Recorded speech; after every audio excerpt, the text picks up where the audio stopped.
Hello, hello. Please let me know if you can hear me okay.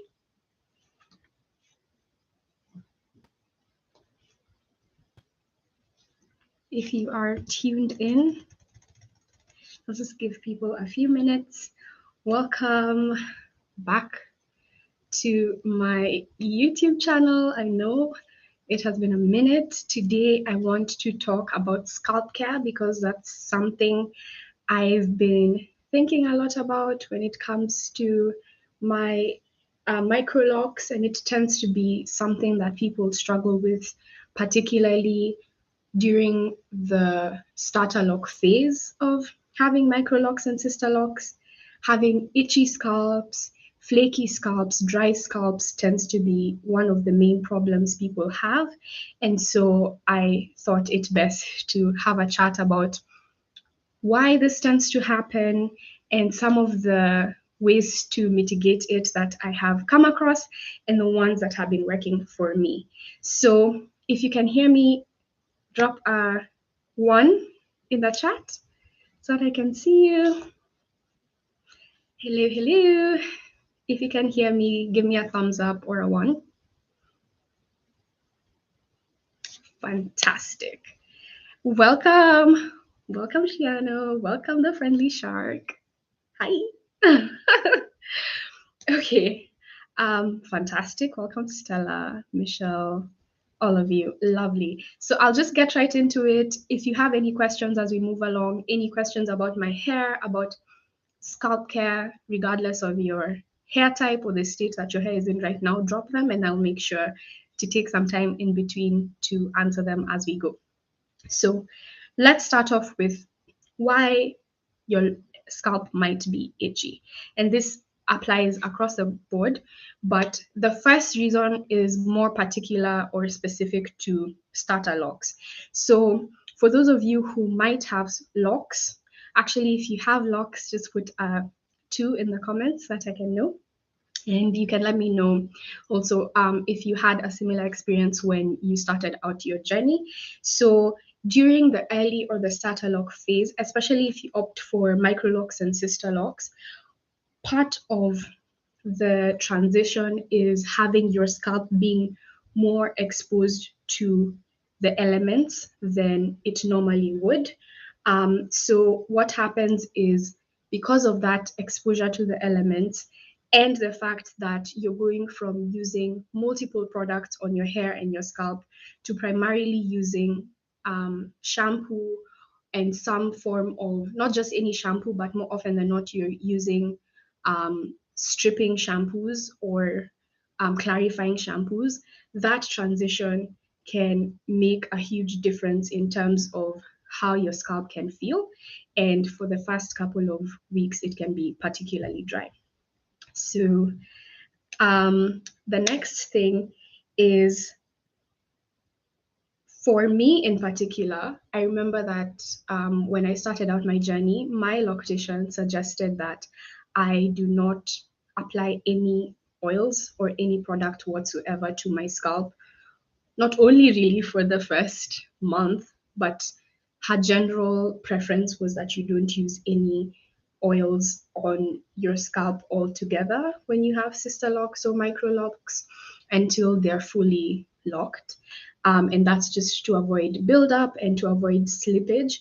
So for that reason, even though I wasn't using oils on my scalp before, I was even more afraid of using them after. So the next cause of potential dryness of the scalp is water quality. This is something I don't always pay much attention to, but I know that there's a difference in water quality depending on where you are in the world. Is it hard water? Is it soft water? Water that has some minerals in it can be particularly abrasive, not only to your hair, but also to your skin. So it's worth thinking about the kind of water that you use when you're washing your hair. To be honest, it's not something that I pay too much attention to, but it's probably something that I would. Okay, so it's fabulous to see that 2 of you do have locks. Did you struggle with any dryness or flaking at the start of your lock journeys, is that something you struggle with now? You can let me know in the comments as we keep going along. The third potential cause of dry, itchy, or a flaky scalp is dehydration. So if you have a poor diet, if you're not well hydrated from the inside, of course, your skin, your hair, your nails are the last aspects of your body to get any nutrition. So already, they tend to be the last thing your body cares about when you're in a crisis. But if you're well taken care of, you're well nourished from the inside out, your skin, hair, and nails will show that. So will your scalp, because your scalp really is just an extension of your skin. So that's one thing to really pay attention to. Just make sure you're drinking enough water. I can be quite bad for that. So one thing that I started to do is I actually downloaded an app to track my water intake so that I can be really good about making sure that I'm drinking enough water every day and I'm getting regular reminders to up my water intake. The other potential reason for itchy, dry scalp is just seasons and climate. So for those of you who do not know, at the moment I am in the UK and winter is a rough season when it comes to dryness of your skin, of your hair, of your scalp. And so you want to go heavier over the winter season in terms of just paying more attention to hydration, to layering. So that's something I tend to do not only for my skincare, but also for my hair and for my body care as well.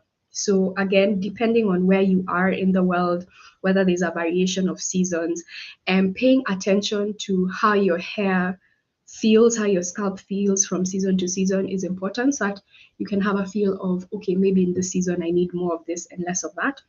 So also knowing whether it's a humid environment.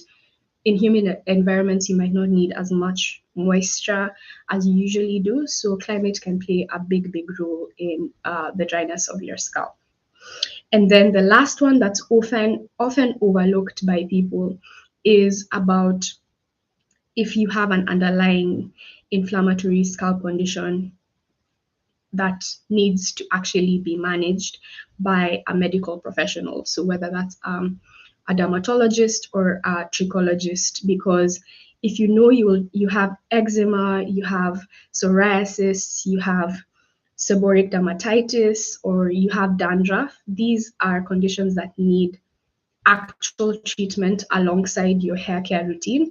And so it's very, very important to make sure that in addition to maintaining your hair care routine, you actually get these conditions treated and first diagnosed and treated. So if you know that there is some family history of all of these conditions, or if you're just not sure about trying different techniques and they're still not working, it's always a good idea to go and see a doctor and just figure out what the underlying cause is, because sometimes it could be as simple as treating that condition and your scalp will be A1. So I hope I've not moved too fast. So that's in terms of the potential causes. So for me, if you've watched my lock updates when I started off my lock journey, the first 3, maybe 4 months of having locks, my scalp was very, very flaky, but it was not itchy. So I put down the flakiness to that starter lock phase, the fact that I was using only shampoo and my scalp needed to adjust from not having locks to having locks. But again, from an aesthetic point of view, it's not the best, because if you're out and about, it looks like maybe your hair is just flaky about, maybe it looks like it's dirty, but it's really just that that was the phase that I was in. But what I will say, because I got MICROLOCS and I got even lazier or lower maintenance with my hair care routine. So I wasn't doing very well with hydrating my scalp on a daily or a more regular basis. And so that did not help either. So what happened is a few weeks ago, when I had my retie session in like February with my loctician here, she said that my scalp was particularly dry, and she was like, "You need to accept that you're in a different environment. It's winter time. It's a different climate. You can't get away with the low maintenance regimen you had when you were in Nairobi versus being in the UK." So I was like, okay, fine. I'm going to go home and I'm going to get better at hydrating my scalp. And the next time I come back, you can tell me if there's a difference. And she did see a difference that the following appointment about 6 weeks after that. So what did I do? So first of all, as I've mentioned in my log updates, I only use like shampoo and rose water on my scalp. Um, Although I have now introduced a bit of tea tree oil mixed into my rose water. But so, yes, I had to make the decision to incorporate a bit of oil into my hair care routine, which I think has been worth trying out. So I went from basically spraying my scalp when I remembered that I have hair on my head to spraying my scalp with rose water almost daily. And that alone has made such a huge difference in how much hydration my scalp has. And why I focus on rose water, or I also thought of aloe vera or even hyaluronic acid, is because these are actual humectants, they're actual hydrating products. I, since before having locks, have not been a fan of using just oil on my scalp. It's just not something that my scalp finds hydrating. So adding a bit of tea tree oil in the last few weeks into a small spray bottle with my rose water, I will use the tea tree oil mixture once a week, but on the daily, it's purely rose water. So that's one of the first things that made a huge difference. For those of you who have dry scalps, or I'd love to hear what your daily routine is to keep your scalp hydrated. So let me know in the comments. Actually, you can let me know in the comments. Say one, if you use anything on your scalp, and two, if you don't put anything on your scalp. I think that's easier. Um, so that's the first thing I did, spraying my hair with rose water more regularly. Okay, so we have some people use nothing on the scalp. Okay, one person, something on the scalp. Okay, I'll give you some time to answer that. The second thing that I did is I started washing my hair more frequently. So I've been really inconsistent, especially through winter. When I started out my lock journey, my loctician recommended between my installation and my first retie to go the whole month without washing my hair. And her view was to wash your hair less frequently in general. But my loctician here has a different perspective on that. She believes in washing your hair more often. It helps with the lock process, and it also helps with scalp care. So, having tried to wash my hair less often, um, I was going at least 3 weeks at a time between washes. But in the last, I want to say 2 months, I've been trying to wash my hair every 2 weeks. So just that 1 week difference, I can see that has made a change in terms of how my scalp is responding. Because sometimes, aside from dryness, it's just that if your scalp is getting flaky, if your scalp is getting itchy, it's getting dry, you just need to wash it. So making that difference, or that change from washing less frequently to more frequently has helped. And I use a clarifying shampoo all the time. So that's worth trying out, washing your hair more often. But again, listen to your loctician, see what works for you, what you decide. I'll take a moment to look at the comments. Okay, so there's a mix. Half of you Don't put anything on your scalp, the other half do. Stella, you're asking, after how long do you start washing yourself? Do you mean when did I start washing my hair independently at home? If that's your question, that began, well, just soon after I installed my locks. Yes? Okay, fantastic. So it was only for after my first month of installing my locks when my loctician said, don't wash your hair. When you come in at week 4, I will wash it and do your first retie. Then I had my second retie with her. I think it was also like 5 weeks after that when she washed it again for me.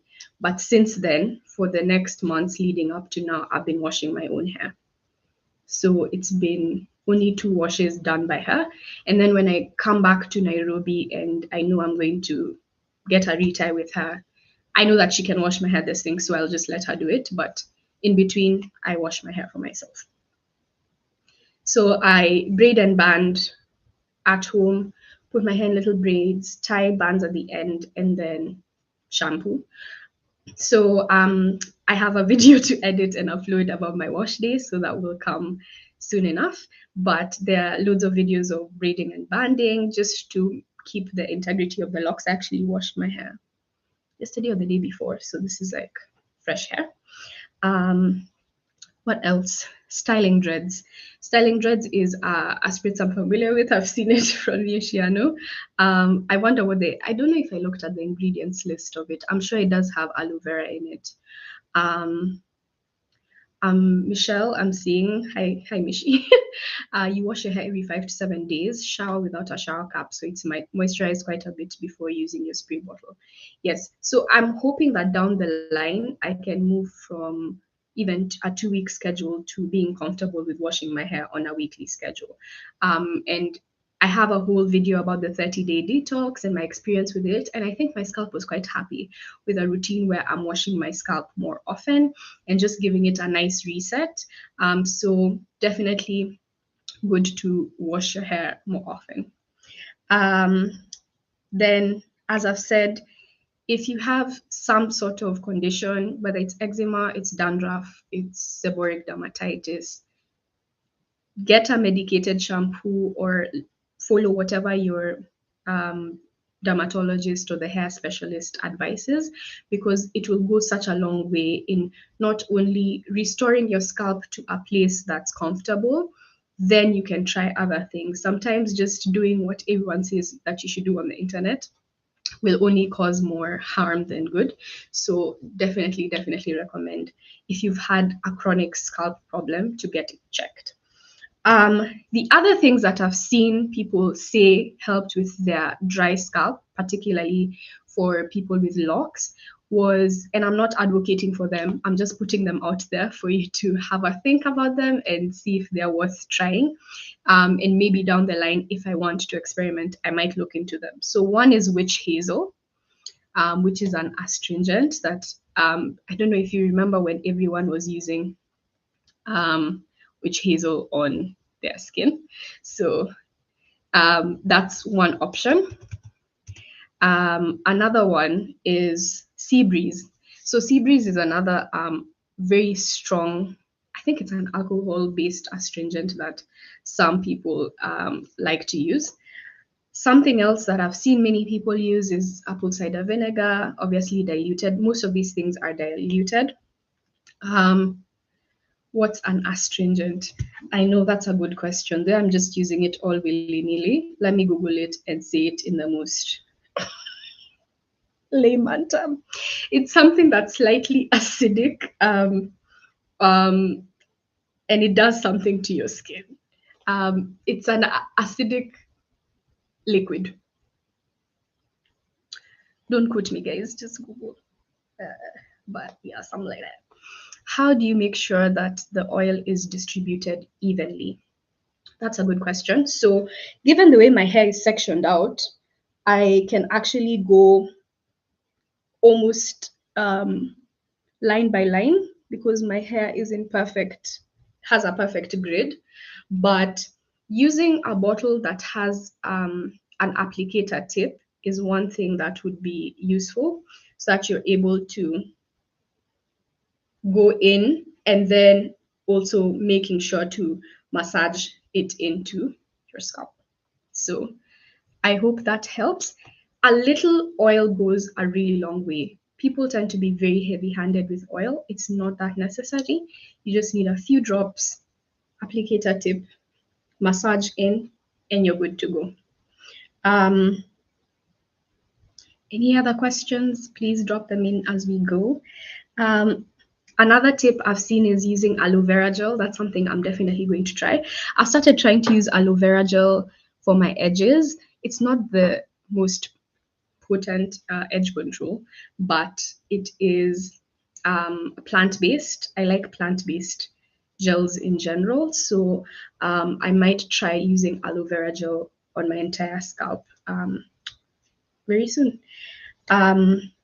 I've seen some people using anti-dandruff shampoos, but it probably works for them because they do have dandruff, so it's worth considering. If you remember when I was struggling with fungal acne, that's when I used, a medicated shampoo with an antifungal component. So that's something worth considering. Another question, do you think that letting your hair dry naturally can actually dry your scalp out?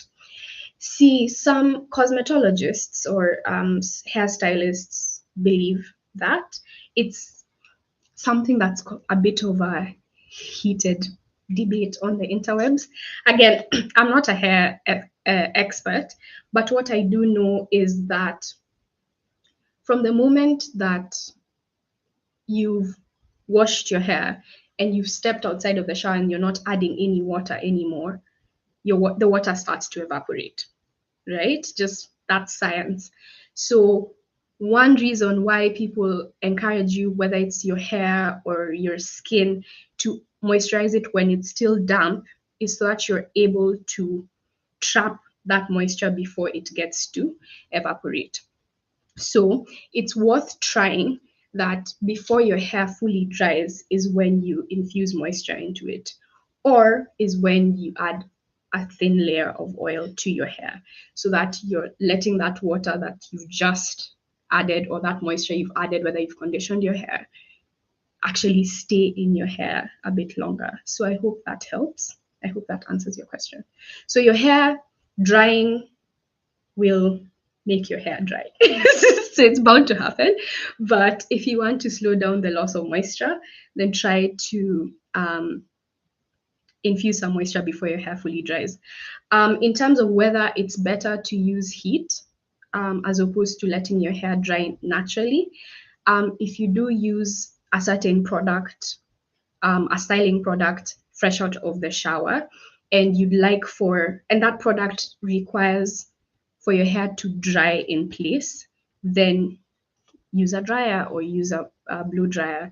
Just follow the instructions based on what the styling product suggests, because some gels, certain what are they called? Certain sprays require that you don't let your hair air dry. They tell you sit under a dryer or blow dry your hair. So if you want your hair to hold a style, then you might need to use some heat and not let your hair air dry. Yeah, so you can give me a thumbs up if that answered your question. Last two things that are options for your dry scalp is aloe vera juice, so different from aloe vera gel. And then finally, something that I am considering getting myself is the Ordinary's natural moisturizing factors for the scalp, because it's just a mix of hydrating ingredients. It's a scalp serum. It's quite pricey. I'm just tinkering with the idea of it, but if I was to decide to get it, I'll definitely use it for a bit of time and then share a review with all of you. So that's where I'm at in terms of scalp care. So what am I doing? I am washing my hair more often. I am hydrating it with rose water daily if possible. And every so often when I'm thinking it's particularly flaky or drier, I will use a few drops of tea tree oil in my rose water, and that's what I will go in with. So if that has helped at all, give me a 3. A 3 in the comments. Thank you to all of you for joining, for asking questions. If you still have more questions to add, you can always send a DM on Instagram, email me at my Kenyan Puff, or book a one-on-one consultation. I don't have the link nice and open here. I hope I'm using my lovely flatmate's laptop. Shout out to you, girl. So let me find my link just now. So if you want a one-on-one consultation to figure out your hair care routine, I'm going to just pop my link here. I read somewhere that if you use rose water daily, it will lead your hair to having mold. Is it true? Well, I've not read that myself.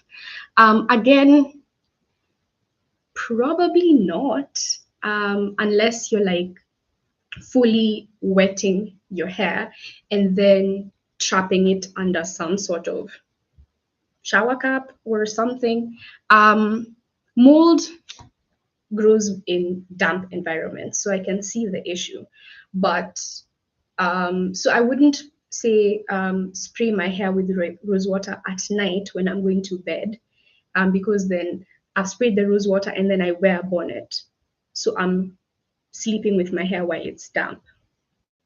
When I use rose water, it's very few spritz, like it's just misting my scalp in the morning before I leave the house.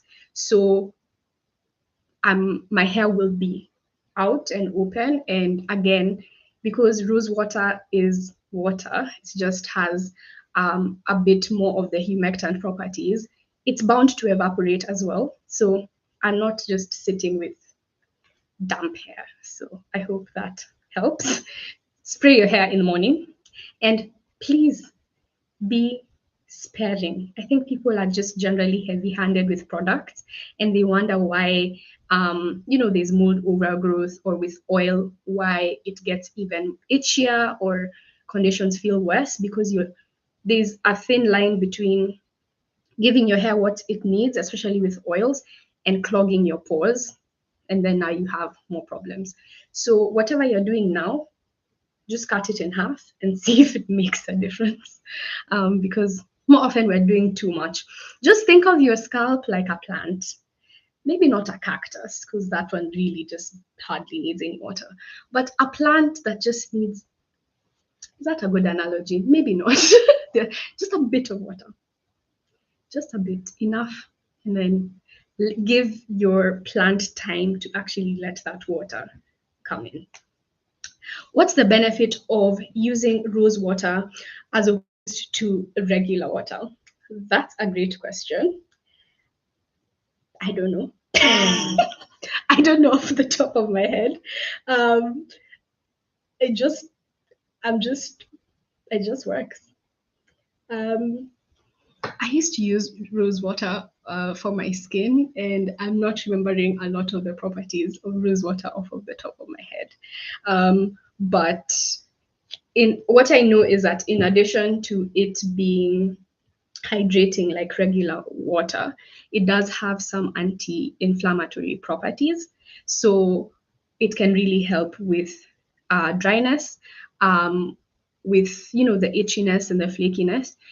So yeah, that's why I use rose water. But I know there are people with locks who use regular water as well, and it works just fine. So that's a good question. I feel terrible that I don't have the answer off the top of my head, but rose water has multiple benefits and properties. Yeah. What else? Any more questions before I go? Thank you so much for spending 30 minutes with me. once again, make sure you're subscribed. I will be aiming to do more of these lives where we can chat, I can answer your questions, and it can be more interactive. So if that's something you'd like more of, please give this live a thumbs up right now and send it to someone you know you care about, someone whose itchy scalp needs some help. um, Shout out to Michelle for doing the research for me. So rose water is also a mild astringent, so it will reduce the oiliness. So remember, your scalp, like your skin, produces its own oil, which is sebum. Some people say sebum, whichever you call it. And too much of that oil tends to be the reason you get acne, or sometimes you get dandruff and other forms of inflammation. So you want just a bit of that astringent property to help with um, improving your scalp health. Yeah. Um, is rose water slightly acidic? Because that's another thing about our scalp. Our scalp's pH is on the acidic side. So you also want to lean towards like using products that are more acidic versus alkaline. Hey Fiona, nice to see you here. Thank you. Thank you for joining. Let me know, please. I really love hearing back from you when you try things and they work. That makes my day, it makes my life. So if something I've mentioned today works for you, feel free to send a DM, send an email, and yeah. So I'm going to love you and leave you. I know it's already dark on my end, but it's actually bright out. But I know if you're tuning in from Kenya, it's time for bed. So good night. Thank you so much for watching. Always remember that your hair is your crown and your body is a temple. Embrace it, love it, and take care of it. Bye.